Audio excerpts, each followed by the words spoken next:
पिछले वाले आपने वीडियो में देखा होगा, अभी जो भेजा था यहां तक हमने किया था, एक टेबल क्रिएट कर रहे थे। उसके अंदर यहाँ पे अब हम डेटा टाइप ढूंढेंगे। मान लीजिए हमारे कितने एट्रीब्यूट्स थे इस टेबल में।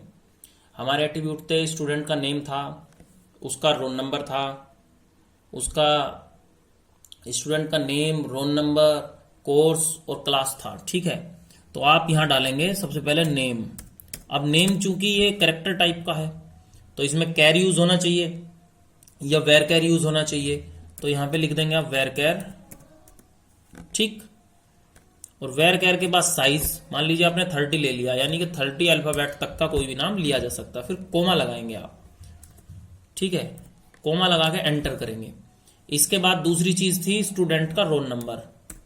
रोल नंबर, रोल नंबर किस टाइप का होना चाहिए? इंटीजर टाइप का होता है रोल नंबर।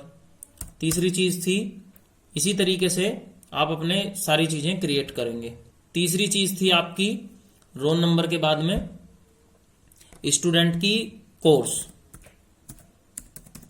कोर्स के बाद में, कोर्स भी चूंकि वेर कैर टाइप का ही लेना पड़ेगा क्योंकि लिखा जाएगा कोर्स का नेम। वेर कैर सपोज इसका साइज दे दिया 25। फिर उसके बाद में एंटर। नेक्स्ट चीज और लास्ट क्या थी आपकी? क्लास। अब क्योंकि क्लास किस टाइप की डालनी है, थर्ड, फोर्थ, RTH, RD, इस तरह से हिंदी भी लिखनी है उसके साथ में, सॉरी अल्फाबेटिकल भी लिखना है या डायरेक्ट न्यूमेरिक वैल्यू लेनी है, it will be depend on you.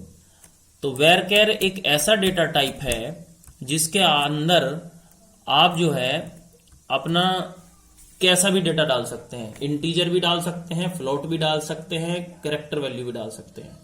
Only character के लिए आप कैरेक्टर डेटा टाइप लेते हैं, ओनली इंटीजर के लिए इंट लेते, ओनली फ्लोट डबल के लिए डबल लेते, डेसिमल के लिए डेसिमल लेते, मनी के लिए मनी लेते। बट अगर आप कंफ्यूज हैं, डेटा टाइप का आपको ज्यादा ज्ञान नहीं है, आपके पास डेटा टाइप्स, आप कंफ्यूज हैं कि किस तरह का हमें डेटा भरना है, तो उस स्थिति में आप वेर कैर ले सकते हैं। वेर कैर का यही बेनिफिट है कि उसमें किसी भी टाइप का डेटा टाइप डेटा लिया जा सकता है। ठीक है, यही खासियत है वेर कैर की। ये आपकी टेबल बन के आई है अभी तक। अब इसको आप सेलेक्ट करेंगे, लेकिन एक कंडीशन है, यहां आपको एक लाइन लिखनी पड़ेगी ऊपर की तरफ। इसको एग्जीक्यूट करने से पहले आपको यहां लिखना पड़ेगा यूज और फिर उसके बाद डेटा टाइप का नाम, डेटा बेस का नाम। क्या डेटा बेस का नेम है? प्रैक्टिस। तो आप लिखेंगे प्रैक्टिस।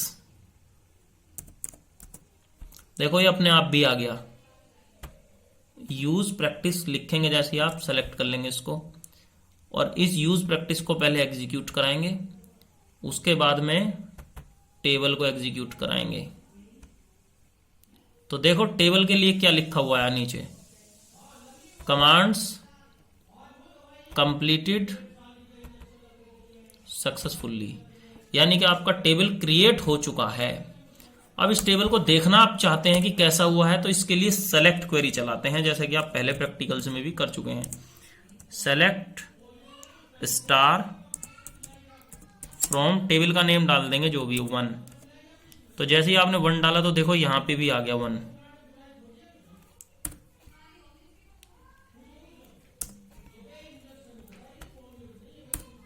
ठीक है, इसको सेलेक्ट करके एग्जीक्यूट करवाएंगे।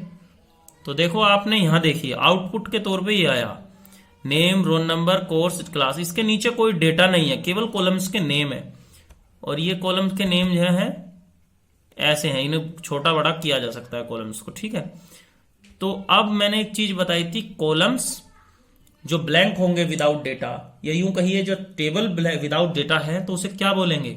स्कीमा बोलेंगे। तो अब ये आपका स्कीमा क्रिएट हुआ है। ये क्या क्रिएट हुआ है? स्कीमा, ना कि टेबल। टेबल वो कंप्लीट तभी मानी जाएगी जब इसके अंदर वैल्यूज भरी जाएंगी, डेटा भरा जाएगा। तो अभी आप क्या करेंगे, इसके अंदर वैल्यू इंसर्ट करेंगे। वैल्यू इंसर्ट करने के 2 तरीके हैं, बाय विजार्ड या बाय कोड। मैं आपको बाय कोड ही बताता हूं। बाय कोड वैल्यू भरने के लिए क्वेरी हम हमेशा से चलाते आए हैं, इंसर्ट इनटू टेबल का नेम 1, फिर वैल्यूज, इंसर्ट इनटू 1 वैल्यूज, फिर वैल्यूज डालेंगे। अब चूंकि सबसे पहले नेम कॉलम है, यहां पे देखिए, तो नेम ही डाला जाएगा। और कोई भी अल्फाबेटिकल वैल्यू इन कोटेशंस के अंदर डाली जाती है, इस वाले कोटेशंस के अंदर। जो आपकी सिंगल कोटेशंस हैं उनके अंदर वैल्यू डाली जाएगी। तो क्या कोई भी नेम दे दिया, नितिन दे दिया सपोज आपने नेम, इसके बाद में दूसरी चीज है आपकी रोल नंबर। रोल नंबर को सिंगल कोटेशन में नहीं डालते, क्योंकि रोल नंबर जो भी न्यूमेरिक वैल्यू आप डालते हैं या न्यूमेरिक टाइप का आपने डेटा टाइप लिया है, जैसे रोल नंबर का इंट लिया है, तो ऐसे डेटा टाइप के केस में इंटीजर या मनी या डेसिमल के केस में आप सिंगल कोटेशन नहीं लेंगे, डायरेक्ट वैल्यू डालेंगे। रोल नंबर है सपोज इसका 001, ठीक है। इसके बाद में आप क्या करेंगे, इसके बाद में फिर कोमा लगाएंगे, फिर सिंगल कोटेशन आ गया, क्योंकि कोर्स आपका वेर केयर में है। देखिए कोर्स है तीसरा वेरिएबल जो कि वेर केयर टाइप का है, तो यहां पर वेर केयर वैल्यू डालेंगे कोर्स के अंदर। कोर्स के अंदर जो वेर केयर वैल्यू डलेगी वो वैल्यू क्या होगी, मान लीजिए आपका कोर्स है पॉलीटेक्निक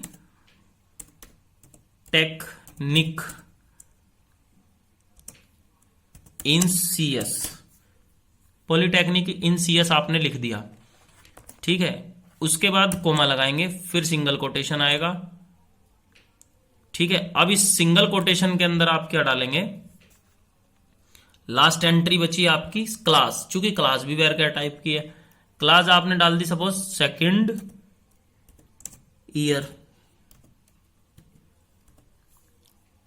ठीक है। देखिए क्लास जैसे यहां डाल रहे थे आप, तो क्लास डाला आपने, सेकंड ईयर आपने क्लास डाल दिया, ठीक है। इसके बाद बंद कर दिया ब्रैकेट आपने, ये लगा दिया, तो आपकी एक एंट्री हो गई जिसमें नाम नितिन है, रोल नंबर 001 है, कोर्स के बारे में आपने लिखा है कोर्स लिखा है पॉलिटेक्निक इन सीएस, और सेकंड ईयर आपने क्लास का नेम डाला है। तो अब आप इसको क्या करेंगे, सेलेक्ट कर लेंगे, सेलेक्ट करेंगे इसको और फिर एग्जीक्यूट करेंगे, एग्जीक्यूट पर क्लिक करके, तो 1 रो अफेक्टेड लिखा आ गया, यानी कि एक रो इफेक्ट हुई है आपकी इस टेबल के अंदर। अब टेबल को सेलेक्ट करके देखेंगे कि आउटपुट क्या आता है, तो देखिए आपका एक लाइन डेटा आ चुका है अंदर। अब इसी तरीके से आप चाहें तो डेटा और भी डाल सकते हैं, बड़ा ही आसान है, पहले भी आप कर चुके हैं प्रैक्टिकल, तो कोई दिक्कत नहीं होनी चाहिए। तो इस डेटा में थोड़ा सा चेंज कर दीजिए, ठीक है।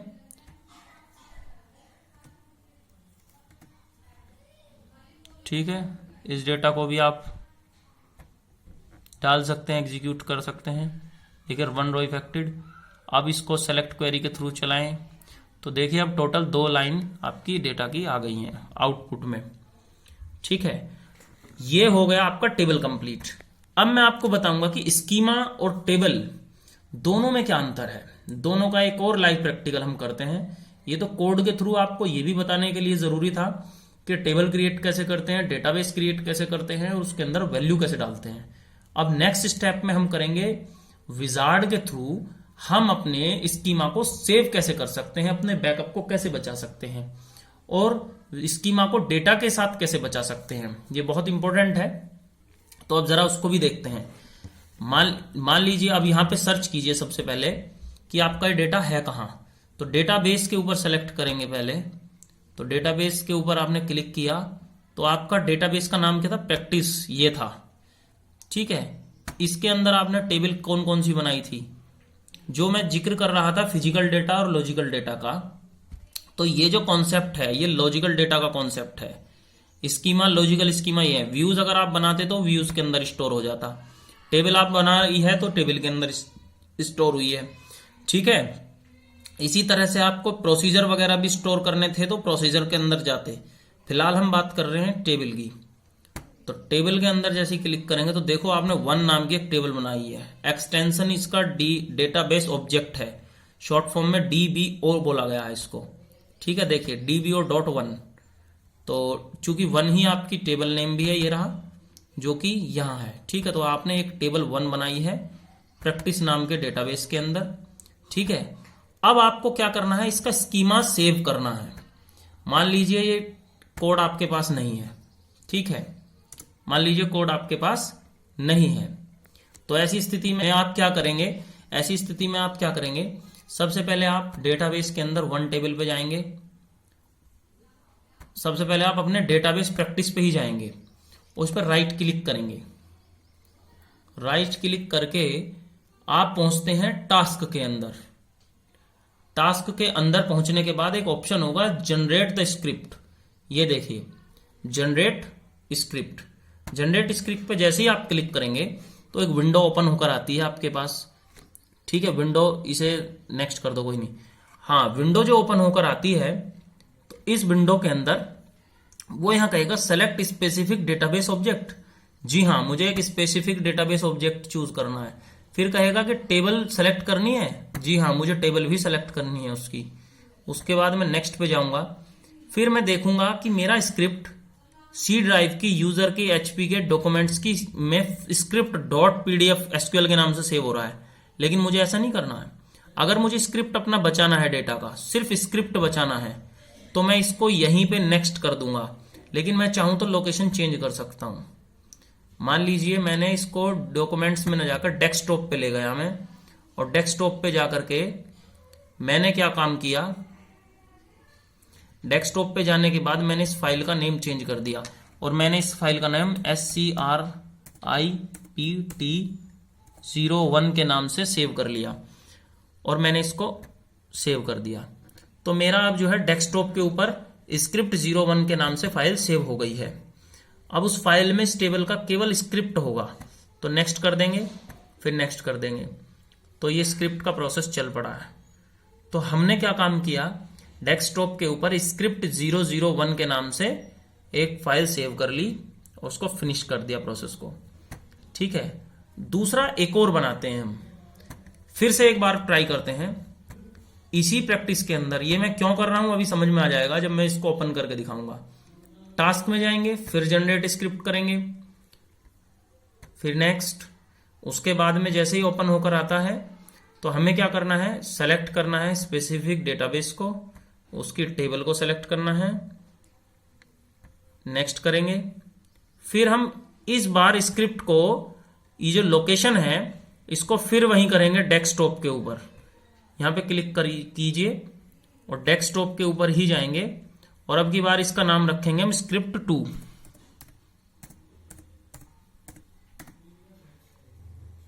स्क्रिप्ट 2 के नाम से हमने फाइल सेव की इस बार डेस्कटॉप पे। फिर यहां एक ऑप्शन, पिछली बार हमने डायरेक्ट नेक्स्ट पे पहुंच गए थे, लेकिन इस बार हम एडवांस पे क्लिक करेंगे। अभी ये एडवांस पे जैसे ही क्लिक करेंगे, थोड़ा नीचे आइए तो यहां एक चीज लिखी हुई है स्कीमा ओनली। ध्यान से देखिए, type of data to script. हम किस चीज की स्क्रिप्ट बना रहे हैं, केवल स्कीमा की? जी नहीं, बाय डिफॉल्ट तो स्कीमा की ही बनती है। हम बना रहे हैं स्कीमा और डेटा दोनों की। मुझे तो दोनों चीजें चाहिए। ठीक है, तो ओके कर दीजिए और उसके बाद में नेक्स्ट कर दीजिए, फिर नेक्स्ट कर दीजिए। तो अब की बार स्क्रिप्ट 02 फाइल के अंदर मेरी स्क्रिप्ट भी जनरेट हो गई और उसका डेटा भी जनरेट हो गया, जबकि पहले वाली स्क्रिप्ट 01 फाइल के अंदर केवल मेरी स्क्रिप्ट जनरेट हुई थी, उसमें डेटा नहीं था।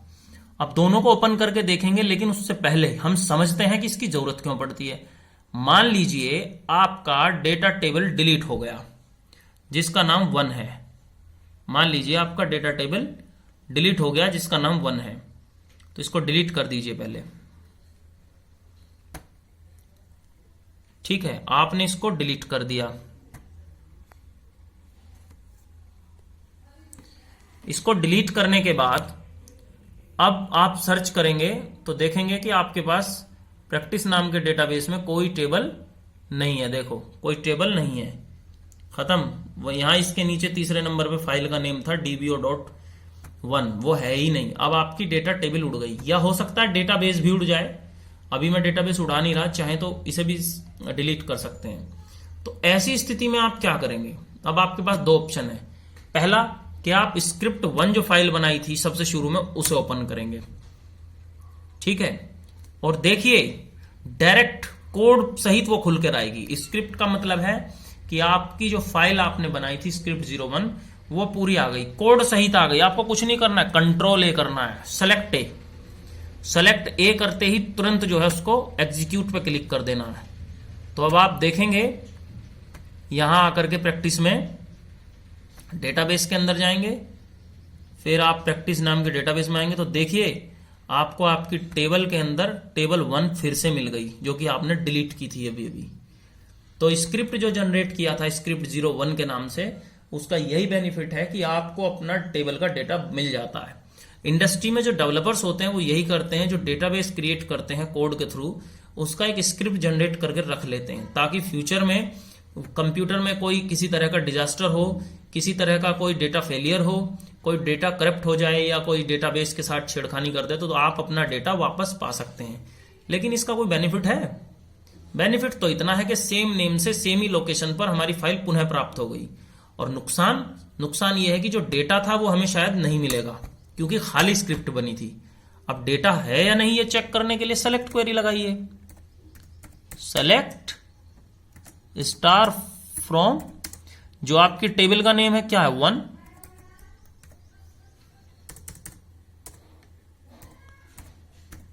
ठीक।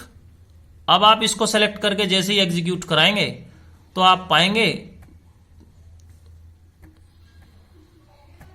पाएंगे कि देखो खाली स्क्रिप्ट मिला आपको, नेम, रोल नंबर, कोर्स और क्लास, खाली script, there is no data. तो हमें इसका भी कोई खास फायदा नहीं हुआ। अब हम इसको भी हटा देंगे, फिर से टेबल को डिलीट करते हैं, फिर से टेबल को हम डिलीट करते हैं। तो फिर से करने के लिए राइट क्लिक करेंगे, फिर से डिलीट पे जाएंगे, फिर से हमने टेबल को डिलीट कर दिया। और डिलीट करने के बाद हमने देखा टेबल यहां है ही नहीं, खत्म, टेबल साफ हो गई। फिर अब की बार हम क्या करेंगे, हम वापस दूसरी फाइल को एग्जीक्यूट कराएंगे जिसमें हमने एडवांस में जाके स्क्रिप्ट एंड डेटा ओनली को सेलेक्ट किया था। तो जैसे ही इसे ओपन करेंगे तो ये आ जाएगी।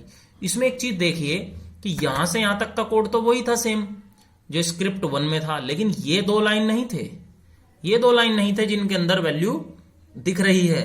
ये वो 2 लाइन है जो केवल स्क्रिप्ट एंड डेटा ओनली को सेलेक्ट करने पर ही आए हैं।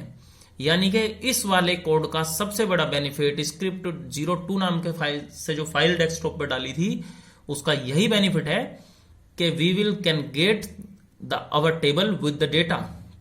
इस बार हम केवल स्कीमा हासिल नहीं करेंगे, पूरा टेबल का हासिल कर पाएंगे डेटा के साथ। तो कंट्रोल ए करके इसको हम एग्जीक्यूट कर देंगे, ठीक है।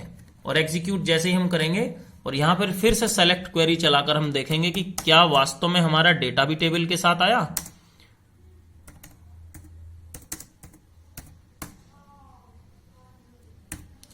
तो इसके लिए हम क्या करेंगे, सेलेक्ट क्वेरी चला करके उसको एग्जीक्यूट कराएंगे। तो देखिए हमारा डेटा भी टेबल के साथ हमें वापस मिल गया है। That is the big advantage of that practical.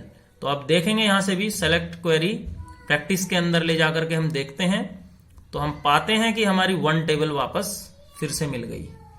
तो ये बड़ा बेनिफिट होता है स्क्रिप्ट जनरेशन का। तो अब आपको समझ में भी आ गया होगा स्कीमा क्या होता है। Data without data the table is known as schema. Table the collection of columns in which the data is filled, this known as the table, ठीक है। स्क्रिप्ट कैसे जनरेट होती है ये भी आपको समझ में आ गया होगा।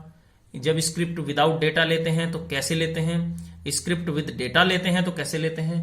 तो ये बहुत ही इजी है, इस प्रैक्टिस को करेंगे और स्कीमा को पढ़ेंगे। स्कीमा का क्वेश्चन इंपॉर्टेंट है बोर्ड एग्जाम के पॉइंट ऑफ व्यू से। तो कोई डाउट होगा तो आप पूछेंगे। Good bye.